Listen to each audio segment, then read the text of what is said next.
ప్రియమైనటువంటి దేవుని పిల్లలారా, నేటి దినాల్లో మనుషుని నీతి మురికి గుడ్డతో సమానంగా ఉంది. పాపులు ప్రేరేపించగా ఒప్పుకోవద్దని వాక్యం చెబుతుంది, చక్కగా వాటిని చేస్తున్నారు. దేవుని వాక్యం చెబుతుంది, సేవకులు బోధిస్తున్నారు. ఎంతమంది వింటున్నారు వాటిని? ఎంతమంది అనుసరిస్తున్నారు వాటిని? నీతి బోధలను ఎంతమంది అంగీకరించగలుగుతున్నారు? మాలో చెప్పొచ్చులే నీతి బోధలు అని అంటున్నారు. మరి నీతి బోధలు చెప్పాలి, అవి పుస్తకాలకు మాత్రమే. ఏంటంట నీతి బోధలు దేనికోసం అంట? పుస్తకాల్లో చదువుకోవడానికేనంట. అందుకోసమేనండి నీతి బోధలు, అనుసరించడానికి కాదా నీతి బోధలు?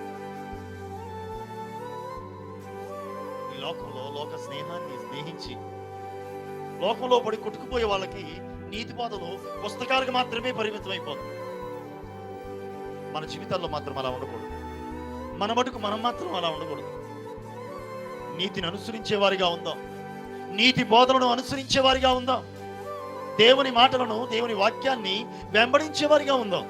అప్పుడు మనము దేవుని గుడారములో అతిథులుగా ఉండగలుగుతాం. ఆయన పరిశుద్ధ పర్వతం మీద నివసించుటకు యోగ్యులుగా మారగలుగుతాం. దేవునికి స్తోత్రం.